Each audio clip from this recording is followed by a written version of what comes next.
So in today's video, we'll be comparing the Canon EOS R to the R7. Now, the Canon EOS R was released back in 2019, and the Canon R7 was released last year in around September.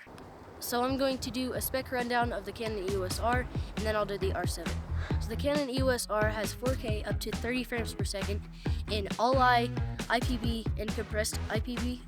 It does have 10-bit, but in order to get C-Log in 10-bit, you'll have to have an external recorder. The Canon EOS R has no in-body stabilization, so if you're looking for stable shots with the EOS R, you'll probably have to buy a gimbal or do some editing in post. Now the R7 I'm recording on right now, it has 4K up to 60 frames per second in C-Log 3, but it has a 1.6 crop on 4K 24 frames per second, but that's an additional crop when you're using 4K 60. So the Canon R7 has a micro HDMI out and a USB-C port, but the Canon EOS R has an HDMI out and a USB-C port, just like the R7. So the win goes to the EOS R for the ports.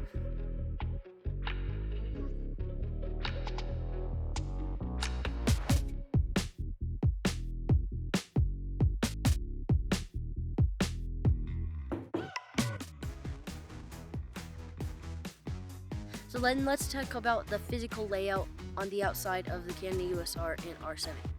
So in the top of the Canon EOS R, you've got a record button, a mode button, and you've got a dial like the R7 on the top too.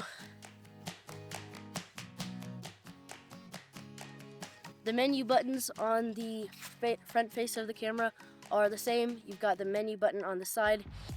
But what's different about the Canon EOS R and the R7 is that instead of having a dial like the R7, the Canon EOS R has this light touch and tap control on the front face of the EOS R. And I really like this, but I also like the dial on the Canon R7. So then on the Canon R7, you have a video and photo mode switch, but on this Canon R, you have to go inside the camera and switch it by hitting the mode button and then the info button from switching to photo and video. I love that the R7 has this manual focus and autofocus switch. It makes it easy for me to switch from manual focus to autofocus with just one of my fingers.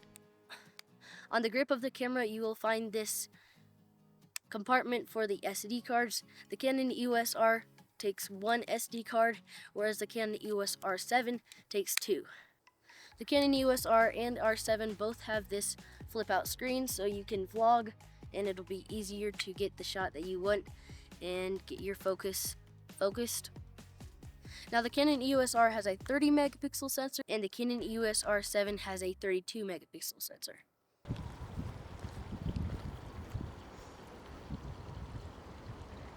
So in conclusion, with this comparison between the EOS R7 and the EOS R, I would say that the EOS R is a great photo camera, and it's really nice because it's full frame, and so it's easier to think about your shots because you don't have to factor in the 1.6 crop factor when using, say, a 50mm. Almost everyone that I've seen review the R7 says it's for action and sports and wildlife photography, which is probably true because it has 15 FPS mechanical shutter, and it also has that crop factor so you can get extra zoomed in.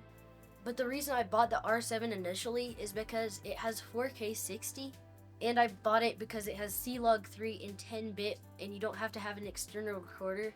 But this Canon EOS R, you have to have an external recorder to use 10-bit in C-Log. So I would say the Canon R7 is a way better video camera than the Canon EOS R. You can get by using the video mode with the Canon EOS R, but I would definitely recommend it more for photography.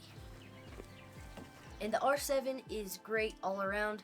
It's got 32 megapixel sensor, it's got 15 FPS mechanical shutter, and it's got tons of video and photo modes to make it a great all around camera.